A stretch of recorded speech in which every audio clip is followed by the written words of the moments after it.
بسم اللہ الرحمن الرحیم۔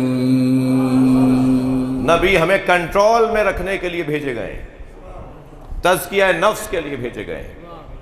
تو ہم کہیں ایسا نہ ہو خود اپنے ہی مخالف ہو جاؤ، کہیں ایسا نہ ہو تم اپنا ہی نقصان کر بیٹھو، لہذا اپنا تزکیہ کرو۔ تزکیہ کسے کہتے ہیں؟ ہم جب جانور کو ذبح کرتے ہیں تو کہتے ہیں یہ جانور مزکا ہے، یعنی اب اس کا گوشت حلال ہے، یعنی اب یہ پاک ہے، یعنی اب یہ قابل استعمال ہے۔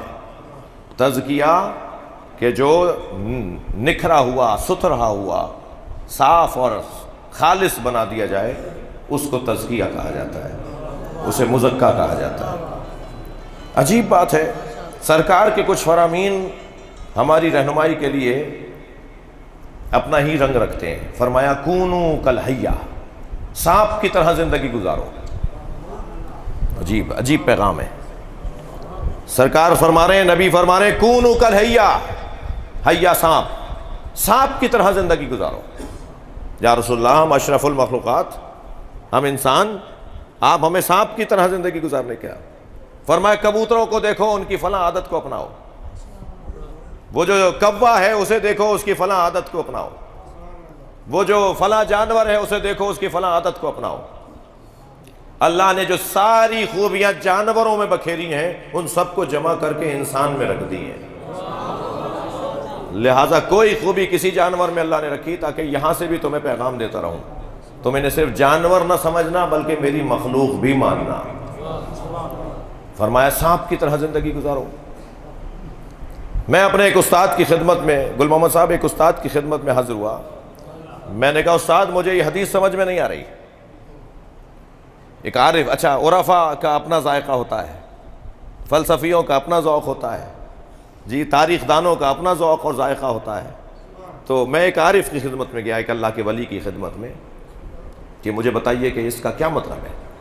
فرمان لگے سانپ کی 3 عادتیں ہیں، 2 عادتیں سانپ کی اچھی ہیں مگر بہت اچھی نہیں ہیں، اور ایک عادت سانپ کی بہت اچھی ہے۔ سرکار نے فرمایا ہے کہ حیہ سانپ کی طرح زندگی گزارو۔ تزکیہ نفس پر بات کر رہا ہوں۔ سانپ کی ایک عادت یہ ہے کہ اسے جس سے خطرہ نہیں ہوتا اس پر حملہ نہیں کرتا۔ جی ممکن ہے مشاہدہ بھی کیا ہو آپ نے، جس سے اسے خطرہ، مثلا سوئے ہوئے انسان کو معمولاً نہیں ڈستا، یہ بچوں کو نہیں ڈستا، یہ بچوں کے ساتھ کھیل بھی لے گا، لپٹ بھی جائے گا، وہاں سے چلا بھی جائے گا، بچے کو نہیں ڈستا۔ کوئی سو رہا ہے اس پہ سے گزر جائے گا، اسے ڈسے گا نہیں۔ ہاں اگر اکا دکا مثالیں مل رہی ہیں تو پاگل جانور بھی تو ہو سکتے ہیں۔ بس جانور جب پاگل ہو جائیں تو وہ اپنی فطرت سے باہر نکل رہے ہوتے ہیں، تو جانور بھی پاگل ہوتے ہیں۔ یہ پاگل سانپ ہوگا جو سوئے ہوئے انسان کو ڈسے گا۔ فطرت کے مطابق سانپ اسے نہیں ڈستا جس سے اس کو خطرہ نہ ہو۔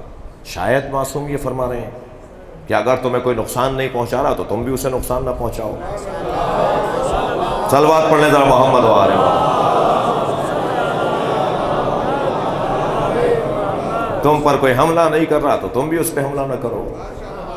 بھائی کوٹی جی میں مجلس پڑھ رہا ہوں، مجلسی لوگوں کا مجمع ہے، باذوق لوگوں کا مجمع ہے، نسیم امروہوی صاحب کا علاقہ ہے، مولانا علی صغیر زیدی کا علاقہ ہے، اور مولانا قبلہ کی بڑی خدمات ہیں، اور میر صاحبان کی یہاں بڑی تاریخ ہے، اور یہاں کے جو اور خاندان ہیں ان سب کی بڑی ہسٹری ہے۔ آپ سب کے مرحومین کی مغفرت کے لیے صلوات علیہ کریں۔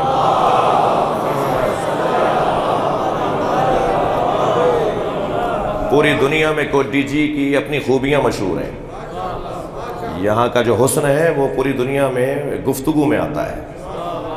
کچھ حسن اگر بتا دیے تو کہیں کسی کے دل چھوٹے نہ ہو جائیں، کچھ لوگ جو مخالف ہیں، پریشان ہیں، وہ ذرا اور پریشان ہو جائیں گے۔ میرا مطلب پریشان کرنا نہیں ہے۔ شاید سرکار یہ فرما رہے ہیں کہ کوئی دشمن تم پر حملہ نہیں کر رہا تو تم بھی اس پہ حملہ نہیں کرو، لیکن یہ بہت اچھی صفت نہیں ہے۔ وہاں تو حکم یہ ہے کہ اگر کوئی نقصان پہنچائے تب بھی اسے معاف کر دو۔ نقصان پہنچانے پر بدلہ لینا یہ پہلی مرحلے کے اندر اجازت ہی نہیں ہے، دوسرے مرحلے میں اور تیسرے مرحلے میں اجازت ہوتی ہے۔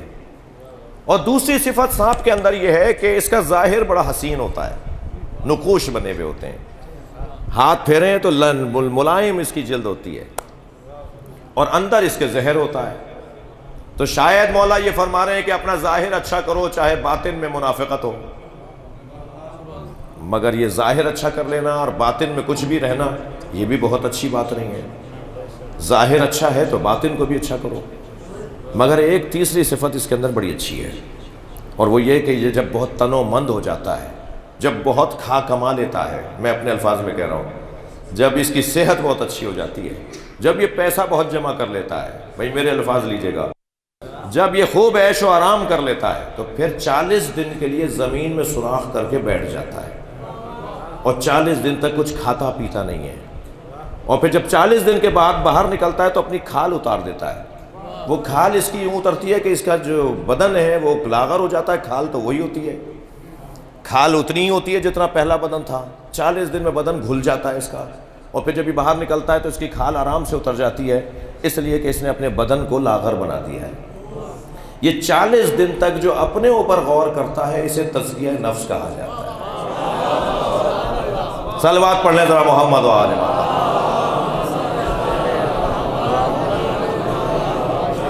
اب اگر ہم 30 دن تک ماہ مبارک رمضان میں اپنے اوپر غور کر رہے ہیں، اور صرف 30 دن میں غور نہیں کرنا، یہ تو ہمیں مشق کروائیے تاکہ ذائقہ بحال ہو جائے، ٹیسٹ بحال کرانے کے لیے 30 دن کا ریفریش کورس کروایا ہے، ٹیسٹ بحال کرنے کے لیے ہمیں ایک ایسی جگہ پر رکھ دیا اللہ نے کہ جہاں ہمیں ذائقہ آنے لگے، مگر صرف 30 دن کے لیے تمہیں ہم نے اپنے لیے نہیں رکھا تھا۔ تم جو 30 دن تک گانے نہیں سن سکتے ہو وہ 11 مہینے بھی نہیں سن سکتے ہو۔ 30 دن تم نے جھوٹ نہیں بولا تو 11 مہینے بھی تم یہی کام کر سکتے ہو۔ 30 دن تک جو تم نے غیبتیں نہیں کی تو 11 مہینے بھی غیبتوں سے ہاتھ اٹھا سکتے ہو۔ جو 30 دن تک گناہوں سے بچ سکتا ہے وہ 11 مہینے بھی گناہوں سے بچ سکتا ہے۔ یہ فلسفہ ہے تزکیہ نفس کا اور ماہ مبارک رمضان کا۔ صلوات پڑھیں محمد و آل محمد۔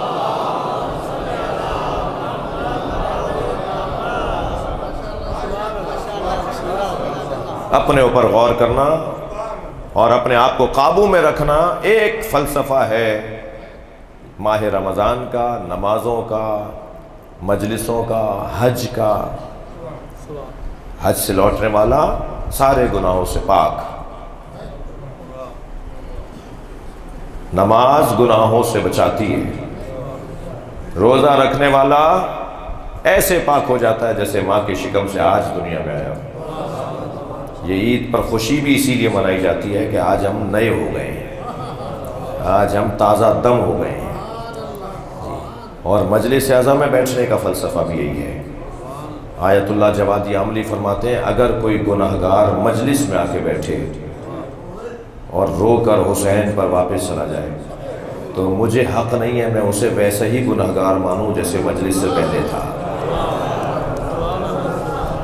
کیا معلوم کہ اس وقت میں اس نے اپنے مولا سے اپنا رابطہ بحال کر لیا ہو۔